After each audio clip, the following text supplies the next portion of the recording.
പൊതുവെ മാറി കൂടുതൽ ഡിസ്കൗണ്ട് കൊടുക്കുന്നുണ്ടെങ്കിൽ ശരിക്കും കൊണ്ട് ഡിസ്കൗണ്ട് ഇല്ല.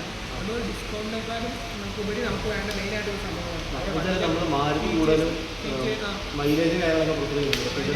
സേഫ്റ്റി ഒട്ടും തന്നെ ഇല്ല. സേഫ്റ്റി ഭയങ്കര കുറവാണ്. പിന്നെ ഫീച്ചേഴ്സ് നമ്മൾ വെച്ച് നോക്കുമ്പോൾ വളരെ കുറവാണ് ഫീച്ചേഴ്സ്. ഒരുപാട് നമ്മുടെ വണ്ടിയിലാണെങ്കിൽ ഒരുപാട് ഫീച്ചേഴ്സ് ഉണ്ട്. നമ്മൾ എല്ലാ വണ്ടിയിലും തന്നെ ഇപ്പോൾ സൺറൂഫോ കാര്യങ്ങളെല്ലാം തന്നെ വരുന്നുണ്ട്.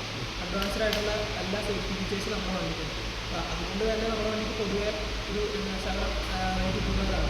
പിന്നെ വാറണ്ടി ആണെങ്കിലും നമ്മുടെ വണ്ടിക്ക് 3 വർഷം 500 കിലോമീറ്റർ നമ്മുടെ വണ്ടിക്ക് വാറണ്ടിയും കൊടുക്കുന്നുണ്ട്. അതുകൊണ്ട് തന്നെയാണ് പൊതുവെ ഒരു ഡിസ്കൗണ്ട് നമുക്ക് റേറ്റ് കുറച്ച് കൂടുതലാവാനുള്ള മെയിൻ കാരണം അതാണ്. പിന്നെ ഫീച്ചേഴ്സിൻ്റെ കാര്യം പറയുകയാണെങ്കിൽ നമ്മുടെ ഇന്ത്യയിലെ സെൻസർ ഫയർ പാസ് സെൻസർ അങ്ങനെ നമ്മുടെ എല്ലാ വണ്ടിയിലും തന്നെ ഹൈലൈനായിട്ട് തന്നെ കൊടുത്തിട്ടുണ്ട്. അതുപോലെ തന്നെ ചെറിയ ചെറിയ ഒരുപാട് ഫീച്ചേഴ്സ് 6 എയർബാഗ് അങ്ങനെ അങ്ങനെ വലിയ സേഫ്റ്റി ഫീച്ചേഴ്സാണ്. പിന്നെ 3 സീറ്റ് ബെൽറ്റ്, പിന്നെ നമ്മുടെ ഹിൻഡോ കൺട്രോൾ, പിന്നെ ESM സേഫ്റ്റി മാനേജ്മെൻറ്റ്, ഇതെല്ലാം സേഫ്റ്റി കൂട്ടാൻ വേണ്ടിയുള്ള ഫീച്ചറാണ്.